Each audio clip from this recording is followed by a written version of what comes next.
Hello, everyone, and welcome. I'm Siri Vaith, the Executive Director of the Cystic Fibrosis Research Institute, or CFRI, and I am also the mother of an adult daughter with CF.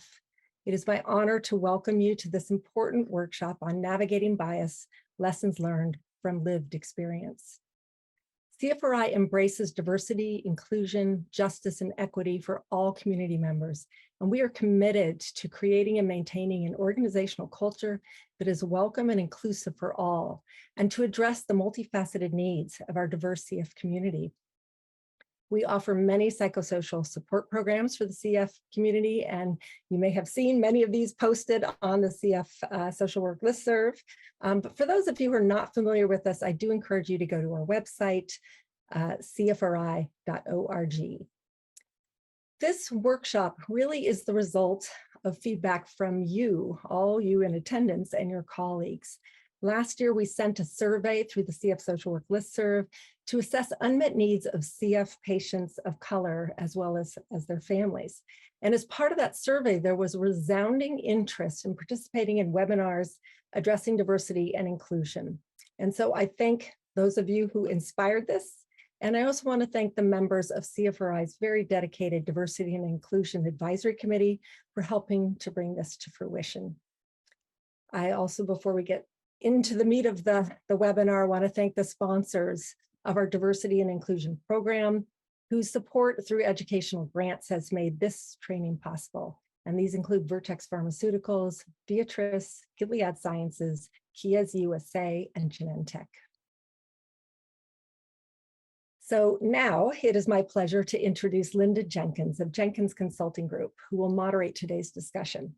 CFRI has offered several trainings with Linda's support, including addressing implicit bias and inclusive language. And she's a phenomenal trainer. Her content is always very thought-provoking, and I love that we always leave with very useful resources for the journey. So we are honored to have Linda with us today. And with that, I will turn the mic over to Linda. Hello, everyone. Thank you, Siri, for that introduction. I am Linda Jenkins. I'm participating today from Tulsa, Oklahoma.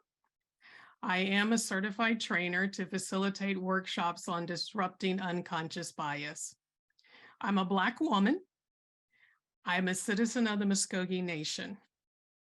I invite you, participants, to use the chat box to let us know where you're participating from today and how you're a part of the CF community.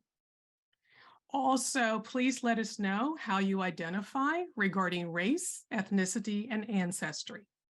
I think those are all important context for us to have as we participate in today's webinar, and appreciate your willingness to share that information with us today. Our learning objective for this session is to raise awareness of the importance of using practices that promote diversity, inclusion, and equity in providing appropriate, respectful, and compassionate medical care to CF patients and their caregivers. We're going to do this through 4 10-minute lived experience segments. The first 3 segments will feature 2 caregivers and a patient with CF sharing brief stories of how unfavorable bias has affected their lived experiences with CF. The fourth will feature a member of a care team who will touch on each of the panelists' experiences and follow up with her own experiences and strategies to mitigate bias.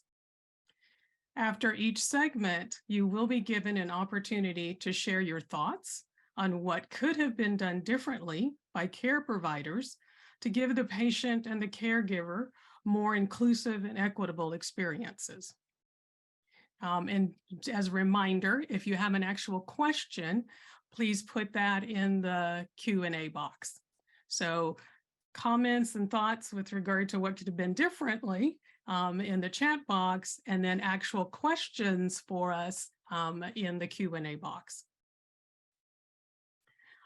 Before I introduce the panel members, we're going to share a presentation with you from the CF Foundation Communities of Color Focus Groups report. When I facilitate workshops, I must spend time in the beginning demonstrating to participants that bias exists and ways in which it's demonstrated in our behaviors. This presentation gives you an opportunity to see ways it's showing up in the CF community. This reinforces that our panelists are not the only ones that are or have navigated bias in the CF community.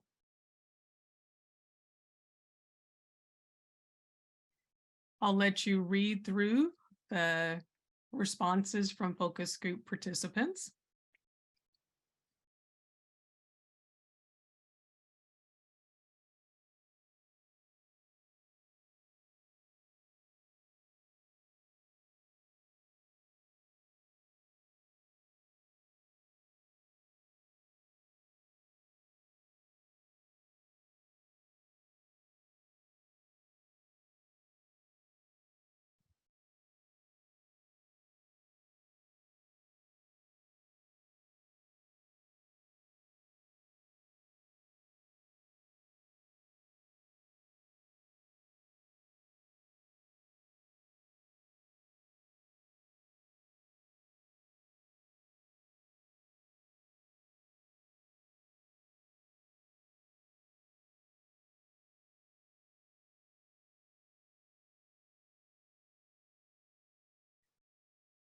I thought it was important to include this last response because it lets us know that there are care providers using effective strategies and approaches to provide inclusive and equitable care. By the end of this webinar, I believe you'll have strategies you can use to disrupt and reduce any biases in the care you're providing. Now it's my pleasure to introduce our panelists in the order in which they will be speaking. Our first panelist is Alicia Marcel. Alicia is the parent of a 21-year-old son with CF and a 23-year-old son without CF. Since 2002, she has been the primary caregiver for her son with CF.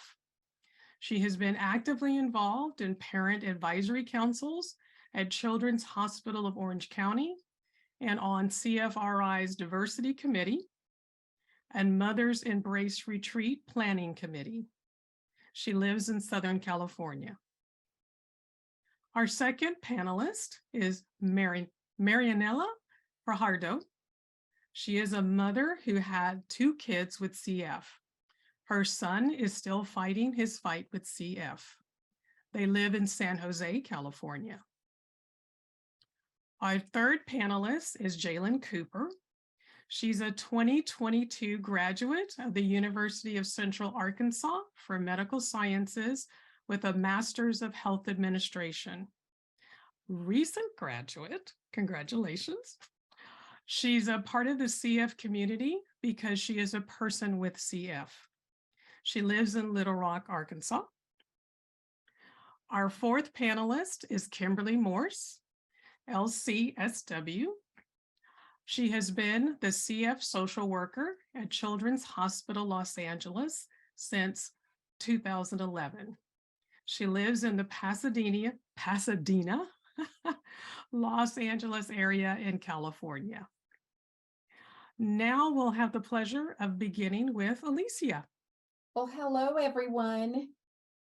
Thank you for being present and for this opportunity to just share and hold space for each other's experience on this journey of creating a more engaging environment for patients with cystic fibrosis, families, caregivers, care providers. My son, Mark Anthony, who is the youngest of my 2 sons, was diagnosed with cystic fibrosis when he was 6 years old. So at that time, it was before newborn screening, and as his mother, I immediately engaged in learning more about CF and, of course, taking him to the doctor's visits, clinic, labs, hospitalizations, and everything else that entails having a child with CF. And for us, what I was always really grateful for and felt very fortunate is that CF is a disease that has so much support and excellent care providers, clinics. And so I was very reassured to step into this community of tremendous resources and support and research and medications that are continuously improving the quality of the life of the patients and also the families dealing with CF. I was happy when I would enter our visits in clinic to be greeted by very knowledgeable professionals who were always ready to provide us with information around what was the best treatment that would possibly help Mark Anthony and help keep him healthy, how I, as his mother, could support. I immediately was offered many resources, and people were there to answer my questions. So I felt very reassured in that area. Where I was left sometimes wondering if perhaps we could have interacted differently is in having the members of the care team be more curious and interested in understanding more about our particular experience at home with Mark Anthony at school. So more about us and us having more of a two-way conversation. So for example, if we were meeting with the dietitian and talking about calorie intake and the types of foods that Mark Anthony should be eating, such as high calorie mac and cheese and, you know, hamburgers, fast food, it's almost like it's all okay. I understand that because that's high calorie and that's what he needs, right?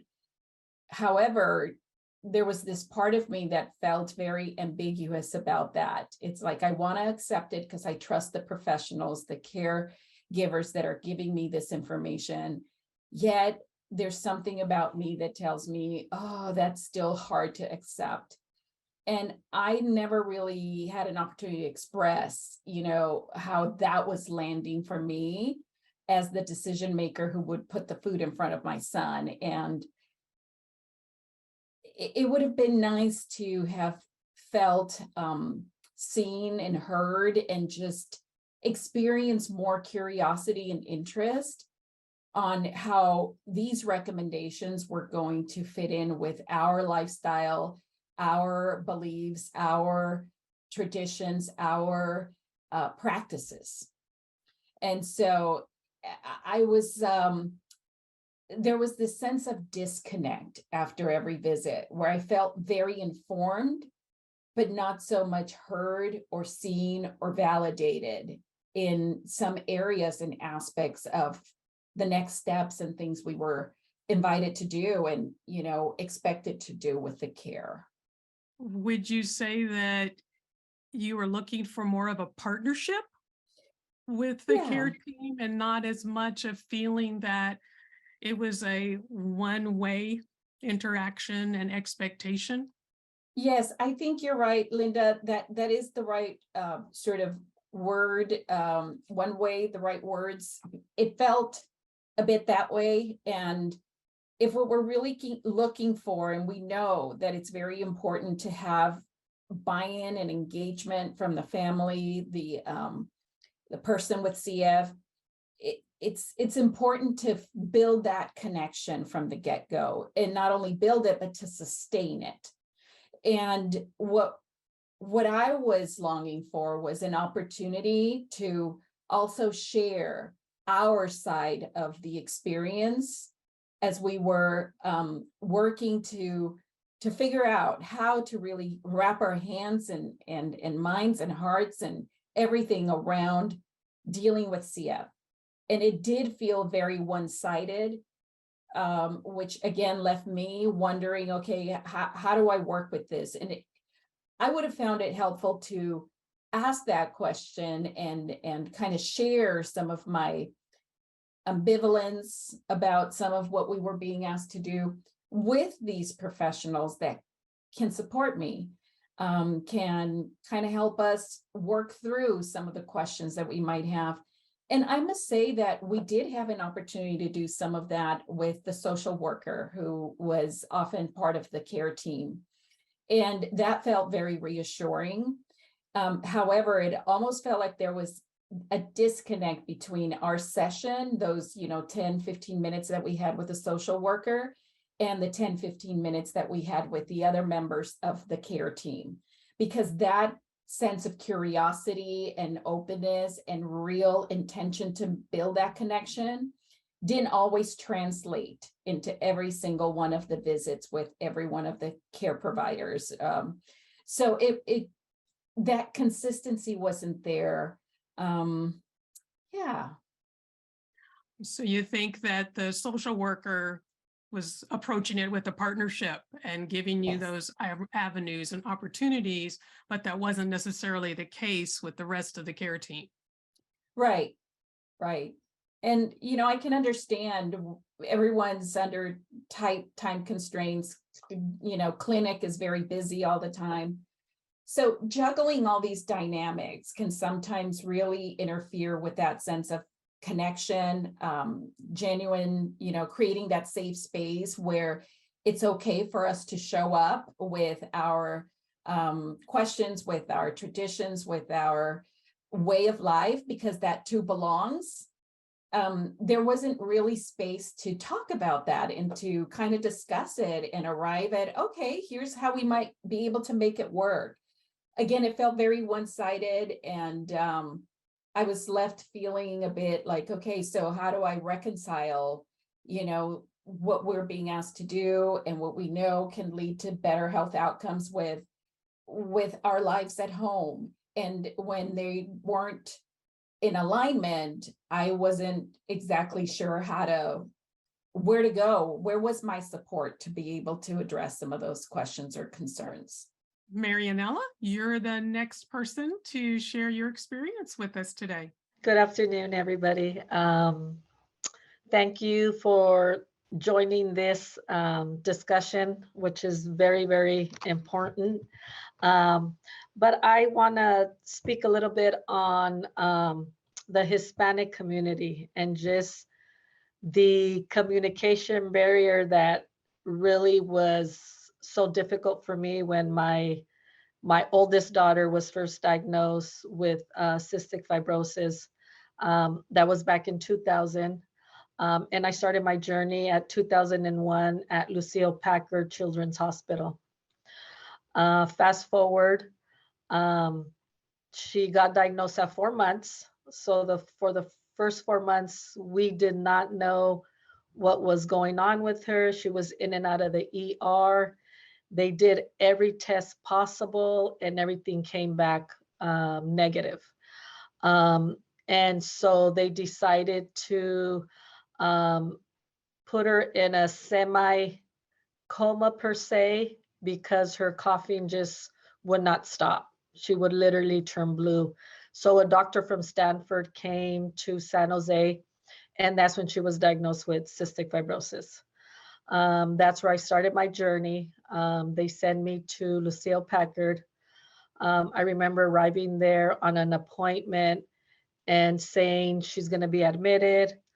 Then you just have like 10, 15 doctors coming in at one time, do an assessment, getting all this literature, letting me know pretty much what was going to be her life per se, not just in the present, but what I had looked forward to experience with her.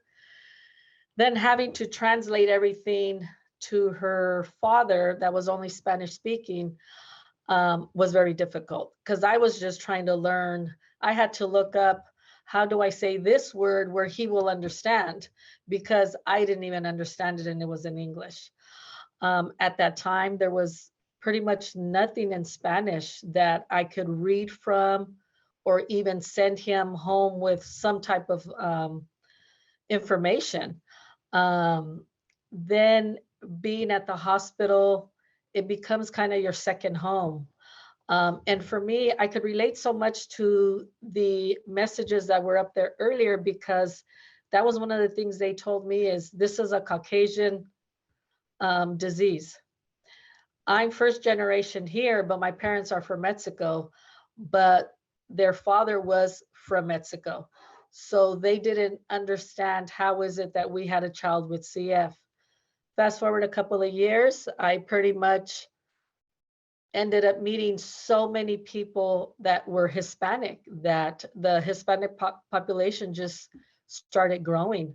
And I started just, interacting with other families. They would pull me to kind of be a translator and, kind of talking to them and letting them know what was my experience when my daughter was first diagnosed at 4 months. So that was probably one of the hardest things for me, having to kind of translate everything in Spanish. Fast forward 3 years, my son is born, and they just automatically say at 4 months, we will do the sweat test.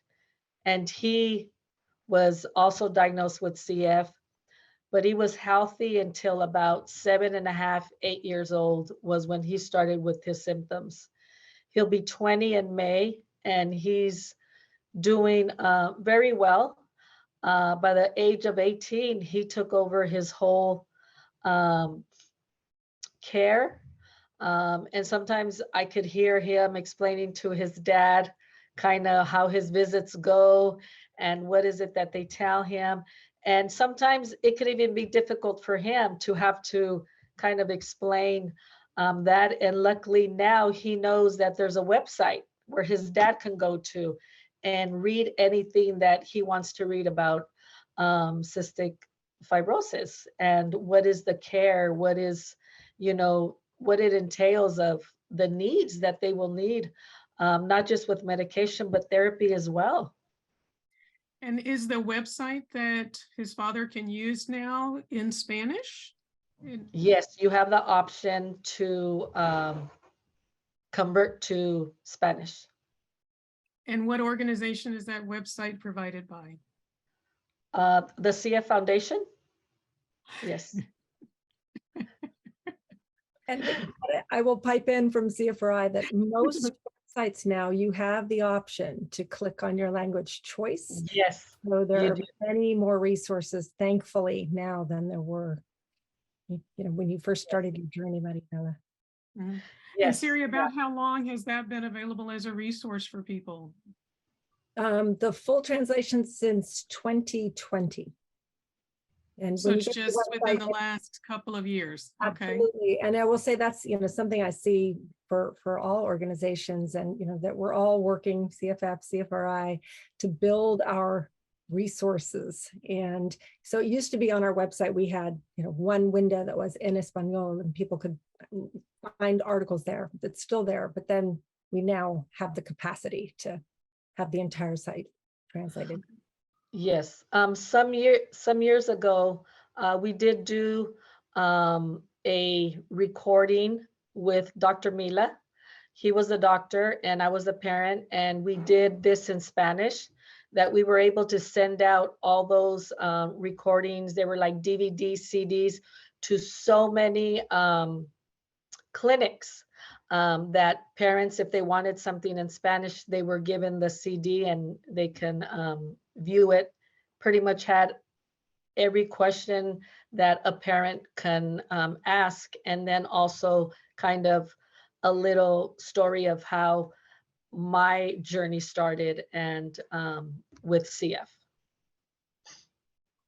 I just have one question for you, and that is, how is the translation working in person nowadays? Is that something that's now accessible for your son and or your son's father? I mean, how does that work? So pretty much my son is his own caregiver. He'll be 20. And he pretty much does everything English. But his father now understands and knows, really trusts him in his care. But like I tell you, I just Uber him to his appointments. I don't even get down anymore. He pretty much just fully takes over. I'm not really sure how is it if it's in person. Okay. Okay. And how was the experience for you of translating for other caregivers and patients with CF that needed the Spanish? I mean, how did that affect you from the standpoint of doing translations for other people when you're a caregiver yourself?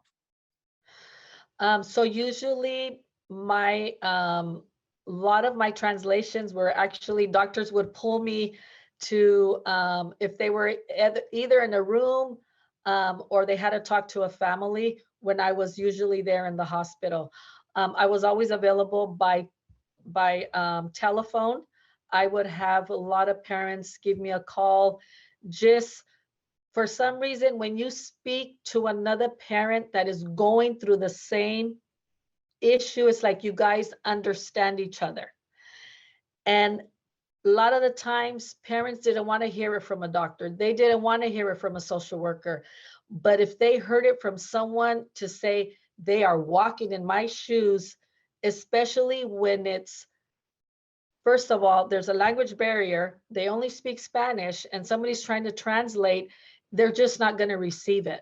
So I was always available by a phone or when I was at the hospital. And then after my daughter got transplant, then I became a parent mentor. Then I would usually be there in the hospital whenever anybody that was Spanish speaking that was just came in, then I would connect with them. So you were really practicing, you were in a position to really practice perspective taking as a strategy to help people be able to navigate the experience that they were having, because you were both could speak Spanish, and as a parent yourself of a child with CF, you were in that position. Yes. So, yes. So I really applaud you for your gift of that to other parents and patients experiencing CF for all these years. That's Thank you. wonderful. Yes. That you've done that. Siri, is there something to share? There is a question for you, Marianela. Were you offered an interpreter at the hospital when your daughter was first admitted and diagnosed with CF? No, because I was English speaking and I was the only one that got there. But if my husband ever came, they would ask us if we needed an interpreter. And he was more comfortable with me telling him than to have a doctor or a social worker tell him. Yeah, thank you. All right, Jalen, we are ready for you to share your lived experience with us. All right. Good afternoon, everyone. I'm Jalen Cooper. Thank you. I want to say thank you for having me. This is a great opportunity, and also thank you for anyone who came in to listen. So yeah, I just want to share a couple of experiences that I've had. One when I was younger, and one as I got a little bit older. So my story kind of starts, of course, from birth, like many of us who have CF does. As I was an infant, I was always sick all of the time, having the salty sweating, the difficulty breathing, malnutrition, unable to keep down food, all of those, pretty much all of those basic things that kind of indicate to having CF. And my mom, as she's kind of told her story to me, obviously, because I was so young, she was always in and out of the ER, and of course she's of course afraid, and so she just wants to know what's wrong with her, what's wrong. And so they run this test, they run that test, and then of course it come back negative, or it wasn't the answer that was needed. And so eventually, after I think I was 18 months when I was officially diagnosed with cystic fibrosis. So, that's almost a year and a half later. My mom actually ended up having to get a second opinion because she was never getting the answer, and I was getting sicker, and I was getting worse. And so eventually, once they found the diagnosis, the first party pretty much they ended up telling her that they overlooked me because I was African American. They basically tested me for everything else except for cystic fibrosis because of that.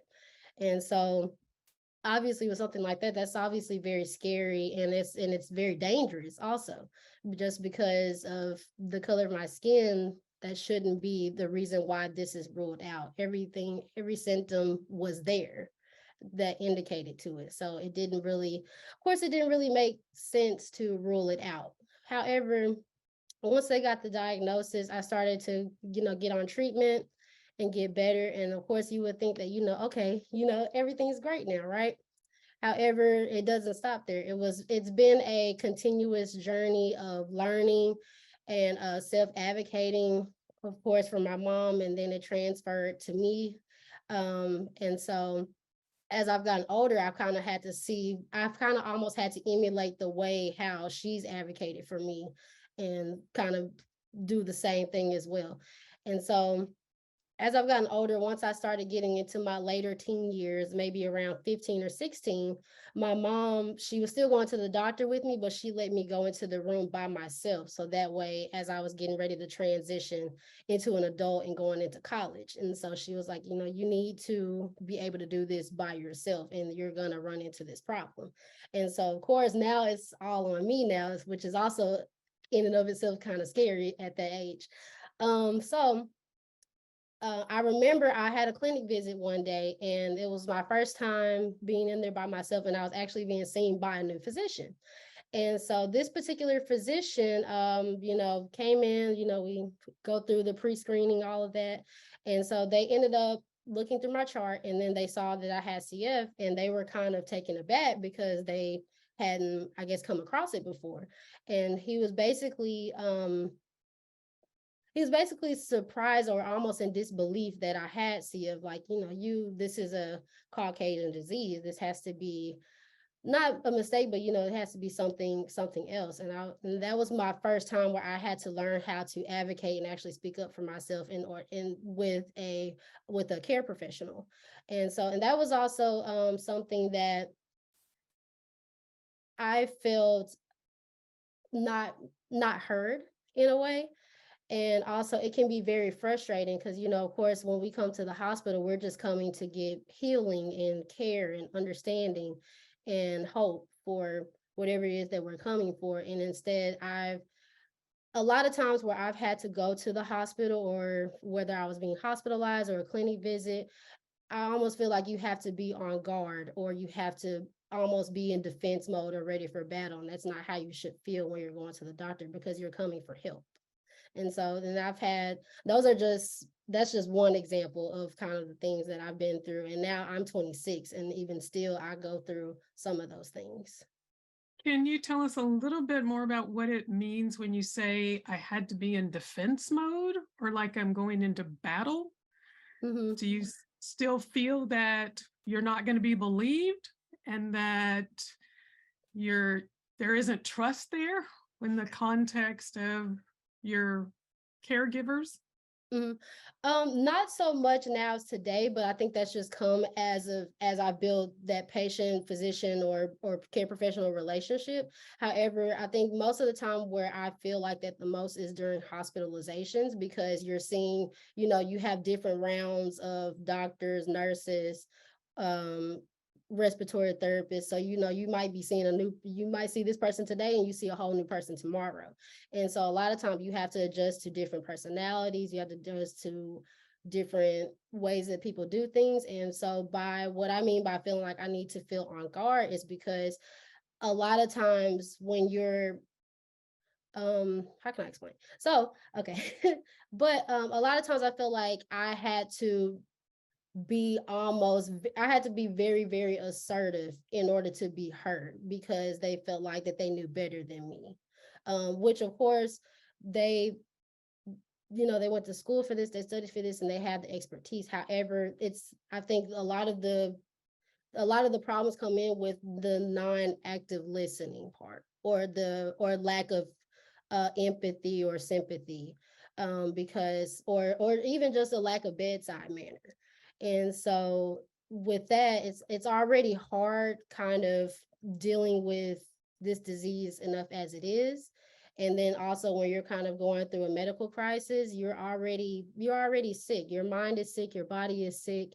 And then to have to be able to feel like you have to almost go through, be as assertive as possible in order to be heard, it can be very exhausting. So that's why I feel like where that was coming from on my side. Thank you for giving us a little bit more of understanding of that experience, because I think that that really represents that sense of invalidation Yes. that we can constantly feel, that what we're saying and what we're expressing is being discounted by the people that we're trying to express that to.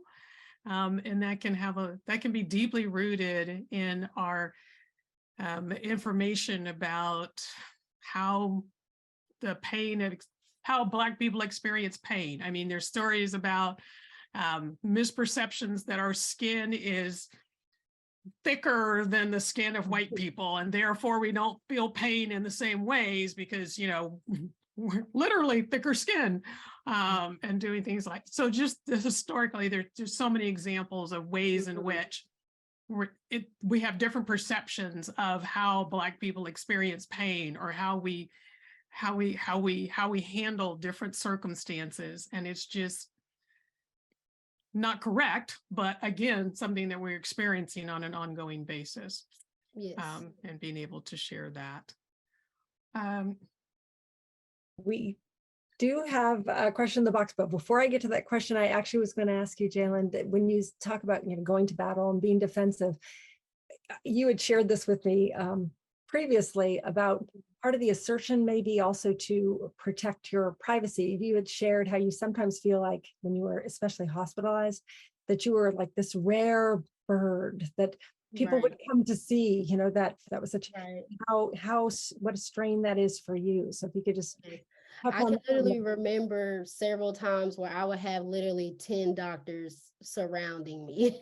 And it's especially, imagine that at 9 years old, 13 years old, 15 years old. It's, you know, it long term, it can affect just you as a person. And, you know, for me, I think now that I've gotten older, I've been able to work through it, but it incited some insecurities as well. So it's like, you know, why am I an experiment, you know, almost. So, but yeah, but all of those things I've been able just to learn and overcome, and which is why I wanted to be able to speak today, just to kind of help raise awareness for these type of things. And just, you know, just a reminder that, you know, we're all people, and we all feel the same thing, and we all want the same thing. So. And, you know, it's subliminal, but I think in having somebody point out constantly like, wow, you're so rare among the CF community, it's almost, you know, the concern is that it makes a person feel cut off from their own community. Like they've been identified by others as being different. So, so thank you for that. And then we do have a question for all panelists. How important was it for you to find mentors who have CF or other parents of CF kids who match the same ethnic background as you? So that's a question for the three who have spoken. For me, it was very important when my daughter was diagnosed. At that time, they were able to share rooms, and I remember telling one of the nurses, I said, I want to meet a CF parent, but I want their child to be at least 5 years or older, because I wanted her to give me some insight of what to expect. I wanted to mentally prepare myself for what was what I couldn't foresee. And that to me was very important, because I was a speaker for Dr. Boo, was it, Siri? And she did a study for a whole year on Hispanic, pretty much DNA, and how much more severe it is on the Hispanic community than any other, or per se the Caucasian. So that to me was very important, because I felt that we can connect not just with, you know, us being Hispanics, but also having the, you know, our kids pretty much battling the same disease. So it's very, very helpful in that sense, at least for me. Yeah. And for me, it's very helpful and important. I always welcome the opportunity to connect with other Latinas, Mexicans who are going through a similar experience. Now, that said, I feel it's even more important for me to have any care provider, anyone who is on this journey with me, be very interested in our story, our particular experience. And I think oftentimes we are offered the opportunity to connect with other individuals who are of similar race or, demographics, and that's helpful. However, that does not replace the need for anyone who is a part of this community to express that genuine interest and curiosity and to take on that responsibility of really understanding the other person as well. I'll share. So I will say for my experience, I didn't start being able to connect with other people who were African American with CF until maybe within the past 2 or 3 years. Obviously, one, CF is already an isolating disease in and of itself, just from the cross-contamination factors, all of that stuff.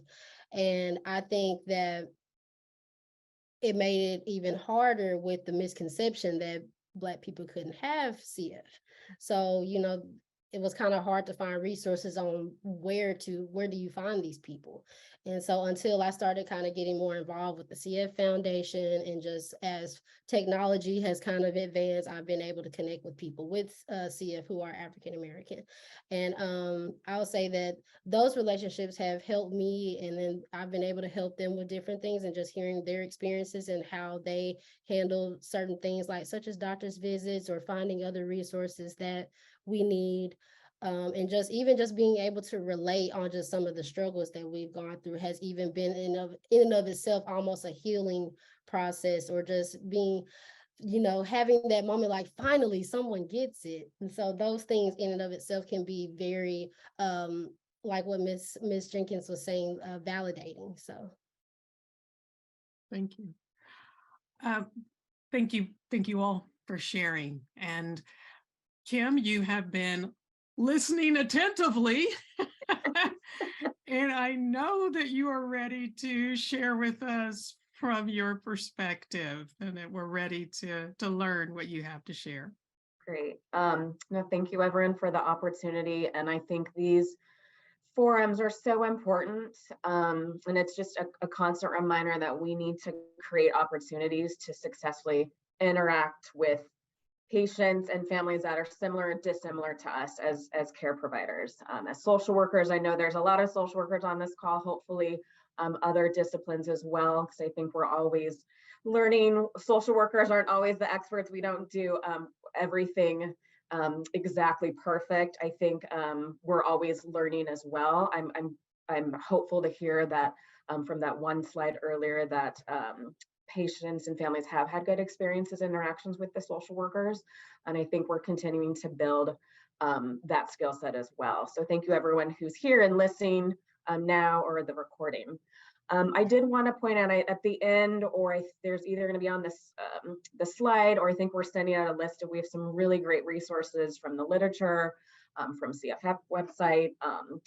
And I do want to point out one article that is really helpful, and kind of what I'm going to talk about when I touch on all of the panelist experiences is an article by Burgess.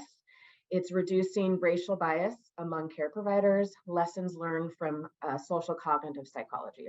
I think there's some really good information specifically highlighting working on our ability to build partnerships with patients. It's a common theme we've heard, where there maybe was a lack of partnership, or we could have done better in building that partnership with our patients and families. And the article also touches on, again, finding opportunities to successfully interact with dissimilar patients. I think getting out of our comfort zones. Speaking of dissimilar, I know Linda had asked us to share a little bit about our ethnic background. I have a different kind of, I think, a unique perspective. I am Asian American. I am adopted. I was raised by Caucasian parents. 23andMe says that I am primarily of Filipino descent, which I kind of knew, but and I have a little bit of Spanish descent. I did spend some time living in Central America, in Guatemala, so I do speak Spanish. I'm able to communicate with a lot of our patients and families without use of an interpreter, which I think is helpful. But interestingly, I'm really not sure how families view me in terms of my diversity, or if they feel that I'm diverse, or what my ethnicity is, if they feel that I'm similar or dissimilar to them. So that's something I think to note.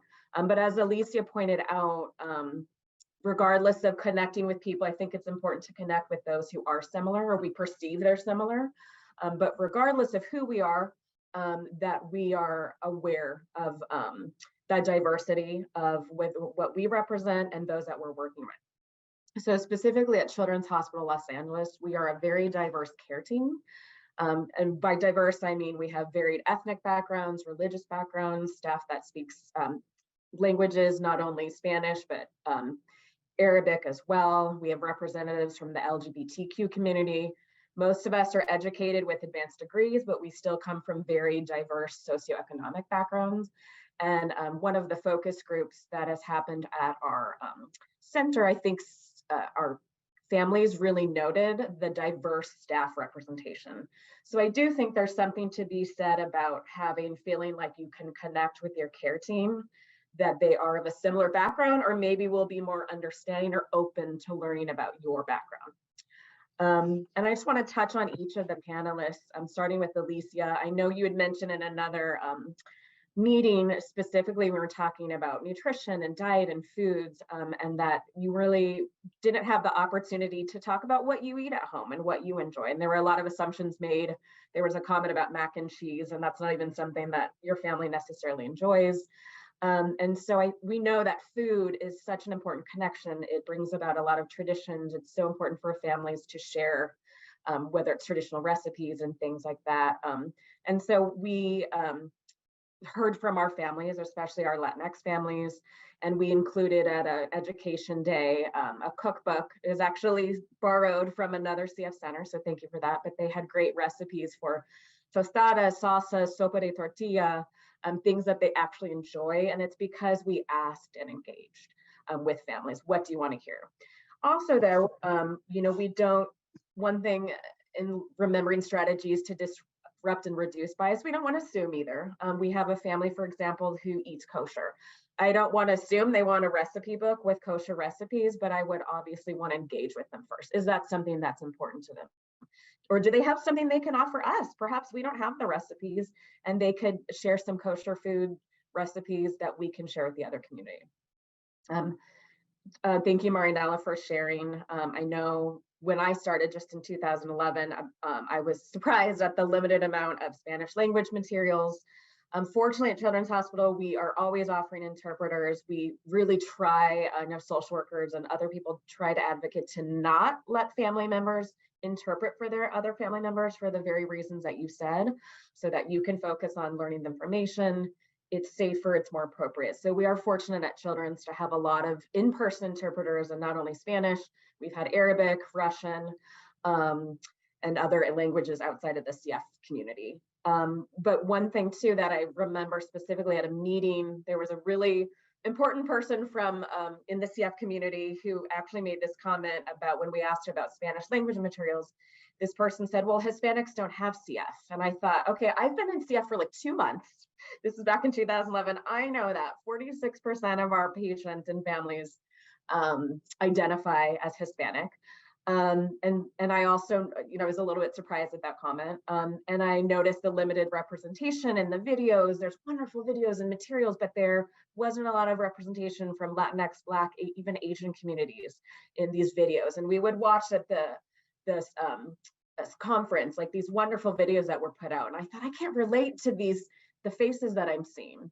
And so we asked, I would comment and I know lots of other social work colleagues, other colleagues from all over, we need more representation, like people that look like our patients and families. We asked, there's a great book, Who I Am, a lot of you are familiar with. We asked the Genentech, I'm sure lots of people did, not just our center, but we kept asking our rep, can this be translated into Spanish? We want actually a book with both languages so families can learn the different terms children are learning in English and Spanish. I think it was 2 to 3 years later, they came out with it. We have Quien Soy Yo. It's one of my favorite books. And we have this better representation and awareness because of strong voices like all of you, because social workers, other care team members, dietitians, nurses recognize these needs that were missing. We do also link parents to other, if it's, we don't want to assume, but if they're more comfortable, usually are speaking to another parent who speaks the same language. So we do have a lot of Spanish speaking parents or bilingual in English and Spanish. And I think it's more comfortable to have, interpreters are great, but if we can remove that barrier of having to use an interpreter and offering that connection, that's so important. And then Jalen, thank you for sharing your experiences as well. And that reminded me of how important it is to hear these lived experiences. We're hearing it as caregivers and providers, but we need other patients and families to have an opportunity to hear these as well. So we've been very intentional, I know lots of centers have, on diverse patient and speaker recruitment outside of Children's Hospital and within our own patient population. So we met Nick Kelly, a lot of you are familiar with Nick. He is in the African-American Black community. He's so many things too. He's a dietitian, he's an artist, he's a great speaker, but he was able to share his story. We were able to bring him out to Los Angeles to speak to our families. And there was one grandmother in particular, I remember she said, I really don't feel comfortable going to these education days because I don't want to be the only one in the audience of parents that looks like me. She felt isolated, she felt uncomfortable. And so I said, can you come this year? Nick is speaking. I think you would really maybe feel more comfortable and connected. She actually didn't make it to that session, but I think the fact that it was offered was very important. We also had a patient within our own community from the Latinx community. His name is Nikki, and he spoke at an education day through video. He was a little shy about his experience as a Latino male dealing with mental health issues, which broke a lot of barriers as well.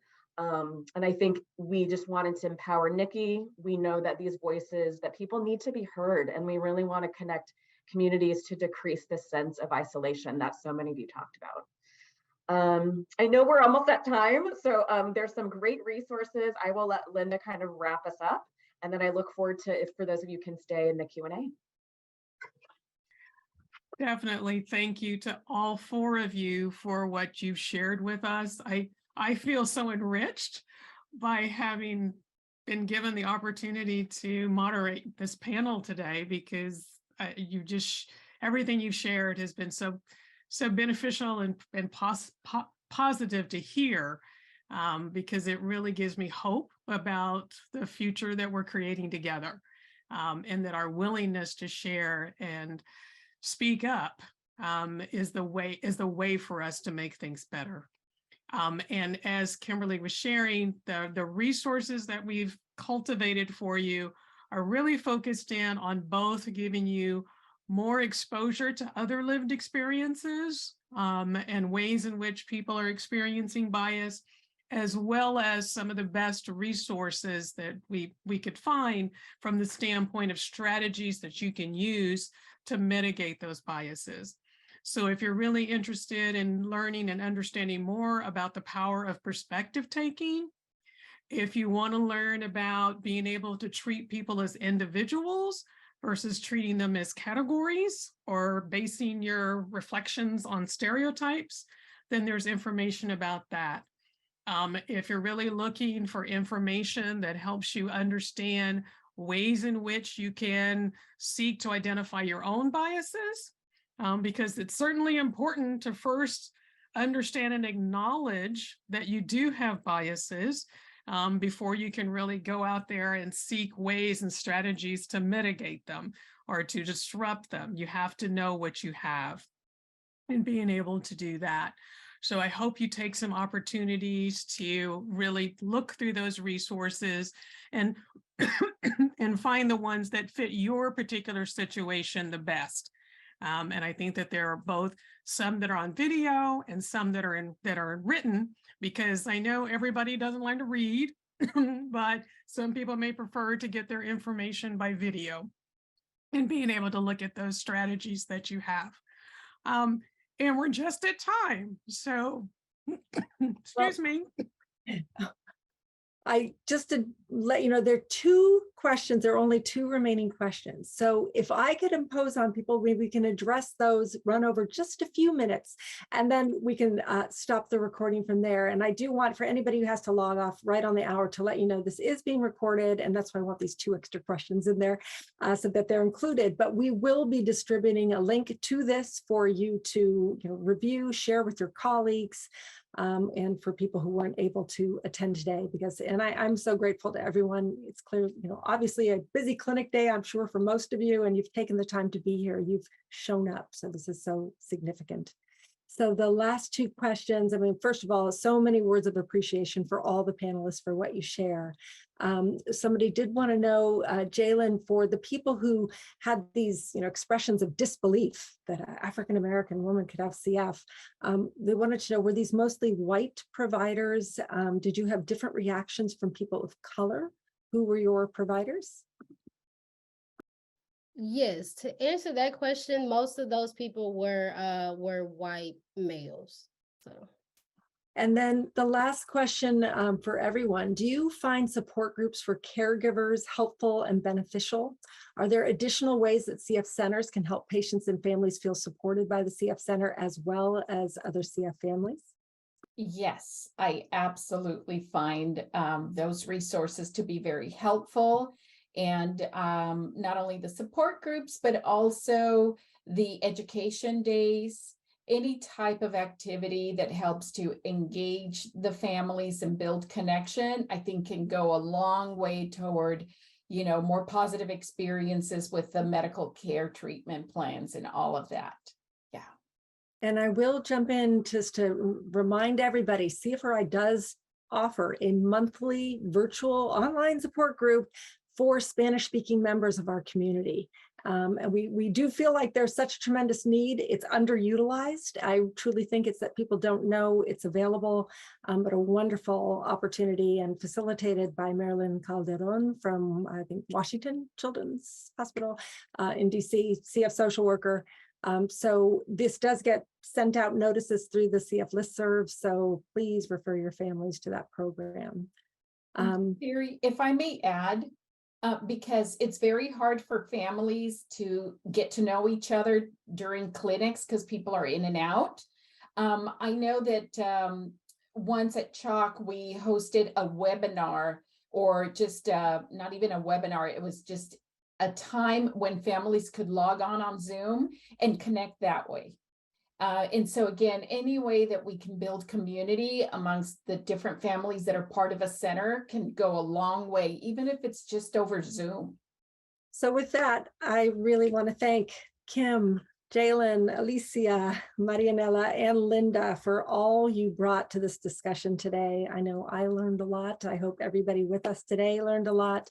And hopefully this is the beginning of an ongoing conversation and ongoing efforts, a shared mission to really make every member of our CF community feel included and with access to the resources and connections that are needed. We will be exploring ways in the future if there are other offerings that CFRI could provide. So anybody who has registered will be receiving a survey, and part of that, we really, really value your feedback so that we can help support our entire community. So with that, I thank you. And again, I will stop the recording now. Anybody who has additional questions they didn't get to put in the box before will have the opportunity. For those who need to leave, thank you again.